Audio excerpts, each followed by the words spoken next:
G80은 제네시스 브랜드의 새로운 정체성을 확립하는 데 있어서 가장 중요한 역할을 한 모델이죠.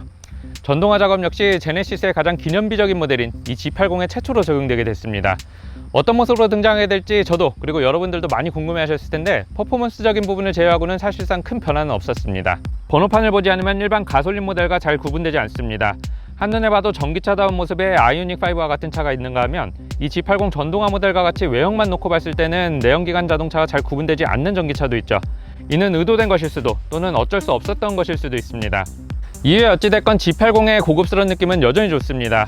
외관 디자인에서 일반 가솔린 모델과 가장 큰 차이를 나타내는 부분은 바로 이 라디에이터 그릴인데 G 매트릭스 패턴의 크레스트 그릴은 공력 성능을 끌어올리기 위해서 완전히 막혀 있고 충전구는 히든 파팅 구조로 되어 있어서 자세히 보지 않으면 잘 티가 나지 않습니다. 충전구는 여기는 알파벳 G를 눌러서 열고 닫을 수가 있고 아이오닉5나 EV6처럼 전동으로 열리고 닫히지는 않습니다. 충전구를 열고 닫을 때는 조작감이 다소 허술하게 느껴지실 수도 있겠지만 이 쿼드램프의 두 줄 패턴이 이 충전구 안쪽까지 이어지도록 한 점에서는 디자이너의 센스를 느낄 수 있어서 좋습니다. 그리고 이 차량은 아이오닉5나 EV6처럼 전기차 전용 플랫폼인 EGMP 플랫폼이 적용되지 않았지만 800V 멀티 충전 시스템과 V2L 기능을 제공하고 있습니다. 참고로 실내 V2L 기능은 제공되지 않고 옵션으로도 적용이 불가합니다.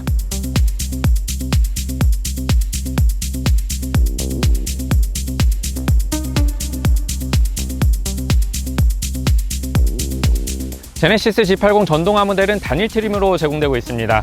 오직 사륜구동 모델만 구매가 가능하고 출력과 토크는 각각 370마력에 71토크 정도로 제로백 성능은 4.9초입니다. 배터리 용량은 87.2kWh로 아이오닉5 롱레인지 모델에 비해서 약 15kWh 정도 더 많이 확보가 되어 있고 차량의 판매 가격은 약 8,300만원으로 책정이 되어 있습니다. 여기에 약 550만원 상당의 파퓰러 패키지는 반드시 추가해야 할 옵션으로 생각이 되고 이 옵션을 추가하지 않으면 다음과 같은 주요 안전 및 편의사항은 제외됩니다. 헤드업 디스플레이, 12.3인치 3D 클러스터, 서라운드 뷰 모니터, 후측방 모니터, 원격 스마트 주차 보조, 후방 주차 충돌 방지 보조, 전방 충돌 방지 보조, 내비게이션 기반 스마트 크루즈 컨트롤, 앞좌석 프리액티브 시트 벨트, 차로 변경 포함 HDA2. 옵션가 550만원이면 비싼 것 같지만 사고를 단 한 번만 막아주더라도 옵션 비용을 웬만큼 다 보상받으실 수 있을 것 같습니다. 물론 돈보다는 안전이 더 중요하겠죠.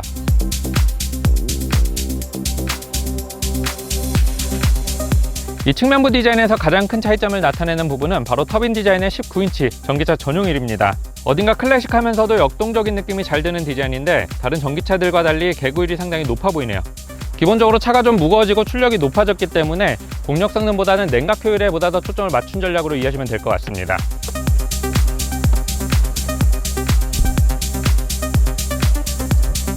실내 인테리어에서도 큰 변화는 없었습니다. 친환경 공정 가죽 소재와 포지드 우드와 같은 재활용 소재들이 적용되긴 했지만 고급스러움에 있어서만큼은 노멀 G80과 크게 다르지 않습니다.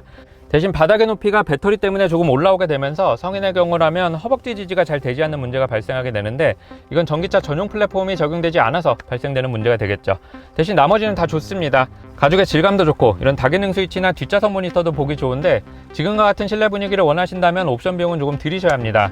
2열 컴포트 패키지와 뒷좌석 듀얼 모니터 옵션을 더하면 가격이 360만원 정도가 되는데 만약에 둘 중 하나 정도만 추가할 수 있는 상황이시라면 저는 개인적으로 110만원짜리 2열 컴포트 패키지를 조금 더 추천해드리고 싶네요.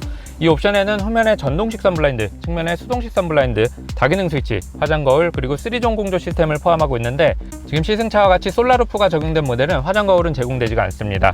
수납상도 보겠습니다. 우선 도어 포켓에는 이런 작은 물병 하나 정도 수납이 가능하고 시트 포켓은 깔끔한 하드커버로 되어 있어서 보기에도 굉장히 고급스럽고 좋습니다.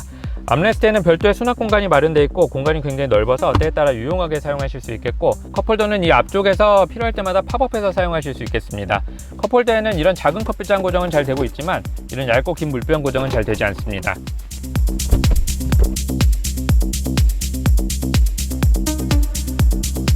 후면부 디자인에서는 크레스트 그릴을 닮은 멋진 듀얼 머플러는 삭제가 됐습니다. 이 또한 매우 아쉬운 부분이죠. 대신 테일게이트는 여전히 전동으로 열고 닫을 수 있습니다. 노멀 G80의 기본 트렁크 용량이 430리터 정도로 애초에 그렇게 넓은 공간은 아닙니다만 전동화 모델로 넘어오게 되면서 전기 모터와 배터리 때문에 트렁크 용량이 조금 더 희생됐습니다. 트렁크에는 이런 큰 여행 가방 그리고 이런 작은 여행 가방 하나 정도 적재가 가능합니다.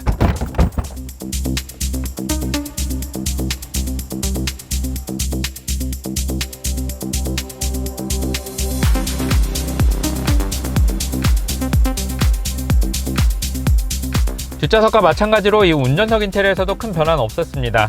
굳이 차이점을 언급하자면 친환경 공정 재활용 소재들이 적용됐다는 점, 그리고 이 센터 디스플레이와 계기판에서 에너지 흐름에 관련된 정보들을 확인할 수 있다는 점 정도의 차이만 있을 뿐, 기본적으로 노멀 G80에서 누릴 수 있는 모든 것들을 그대로 누릴 수 있습니다.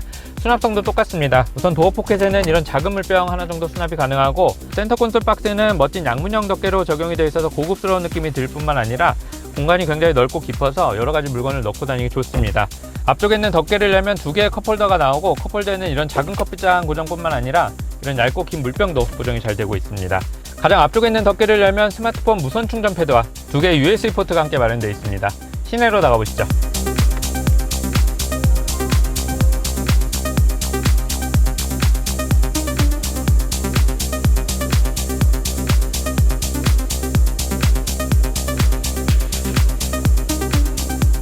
이 차량의 이름은 일렉트리파이드 G80입니다. 이 G80이나 G80 EV와 같은 이름들 대신 G80 전동화 모델이라고 이름을 붙여놨습니다. 한글로 번역하면 그 미묘한 느낌이 잘 살지 않는 것 같은데, 영문 그대로 받아들인다면 어감이 굉장히 세련되고 멋있는 것 같습니다. 이 G80 전동화 모델은 모든 게 익숙합니다. 손에 닿는 모든 게 익숙하고 눈에 보이는 모든 게 익숙하죠. 전방시야, 측방시야, 그리고 후방시야를 포함한 모든 시야가 잘 확보가 되어 있고, 디지털 사이드미러와 같은 것들이 없더라도 운전하는데 전혀 지장이 없습니다. 이 차량은 현재 사륜구동 모델만 구매가 가능합니다. 전륜에 모터가 들어가는데, 조금 독특한 점이 있다면 일반적인 다른 전기차들과 달리 전후륜 모터가 136kW 출력으로 동일하게 세팅이 되어 있습니다. 370마력의 71토크라는 수치는 절대 만만한 수치가 아니죠. 원하시면 도로를 훌리건처럼 지배할 수 있겠지만, 제공된 출력은 안전과 품격을 위해서 사용하시길 바라겠습니다.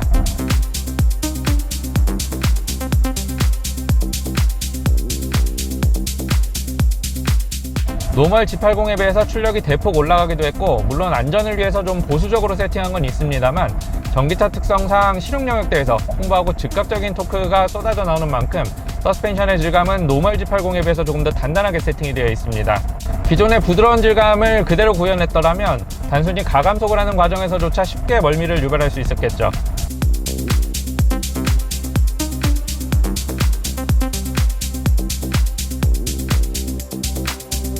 물론 노면의 요철감은 상대적으로 좀 많이 읽혀지긴 합니다만, 대신 코너 구간에서도 굉장히 인상적인 안정감을 제공하고 있습니다. 이건 조금 복합적인데, 서스펜션의 성향, 배터리로 인한 저중심화 설계, 그리고 50대 50에 근접한 앞뒤 무게 배분 덕분에 노멀 G80은 물론이고 스팅어나 G70과 같은 웬만한 스포츠 세단들 못지않게 안정적이고 빠른 코너링이 가능합니다.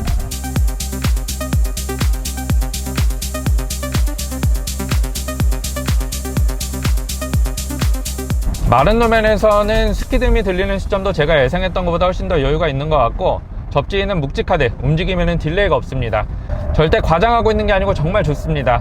다만 이 차량의 무게가 거의 2.3톤에 달하는 만큼 한계 시점에 다다랐을 때는 접지를 한순간에 놓쳐버릴 수가 있기 때문에 웬만하면 타이어 비명 소리는 들리지 않도록 주행하는 것이 더 좋을 것 같습니다. 충분히 스포티한 주행이 가능하지만 제조사에서는 이 차량의 출력을 조금 더 여유롭고 풍요로운 주행을 위해 사용하길 바라고 있을 겁니다. 배터리 용량이 더 많이 확보가 되어 있는 만큼 원했다면 아이오닉5 롱레인지 모델에 비해서 더 멀리 갈 수 있도록 세팅할 수 있었을 텐데, 그 대신에 전륜에 모터를 추가했죠. 결국 G80의 고급화 전략에는 이 방식이 조금 더 적합했던 것 같습니다.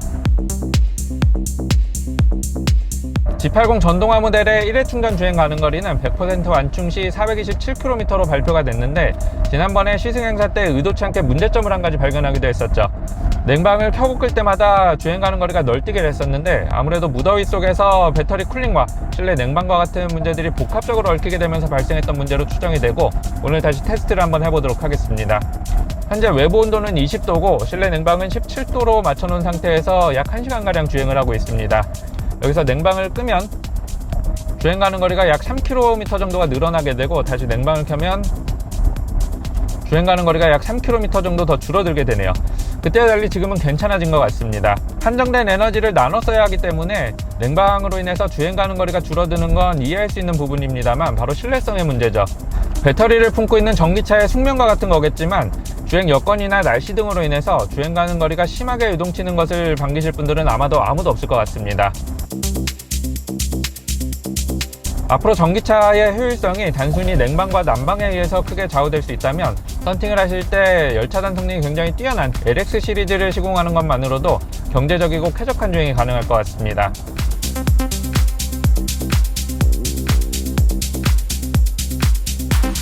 그리고 이 G80 전동화 모델에는 아이오닉5나 EV6에는 적용되지 않았던 액티브 로드 노이즈 컨트롤 기능도 적용이 되어 있습니다. 이는 외부 소음이 실내로 유입됐을 때 이 소음에 반대되는 위상의 음파를 출력해서 소음을 저감시켜주는 기술로 이해하시면 좋을 것 같고, 쉽게 말해서 노이즈 캔슬링 기술로 생각하시면 될 것 같습니다. 쭉 뻗어있는 도로를 정속 주행하는 상황에서 큰 도움이 될 수 있을 것 같고, 실제로 이 기술 때문인지 모르겠지만 실내 정숙성은 아이오닉5나 넥소와 같은 전기차에 비해서 훨씬 더 좋은 것 같습니다.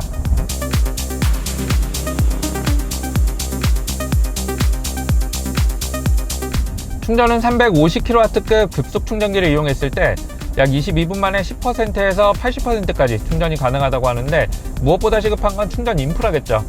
이제 시작 단계임에도 불구하고 내구성에만 문제가 없다면 차는 이미 충분히 좋습니다. 하지만 충전은 다른 문제죠. 저도 그래서 때를 기다리고 있습니다. 차값이 조금 비싸긴 하지만 충전만 개의치 않으시다면 저는 개인적으로 노멀 G80보다는 G80 전동화 모델을 조금 더 추천해드리고 싶네요.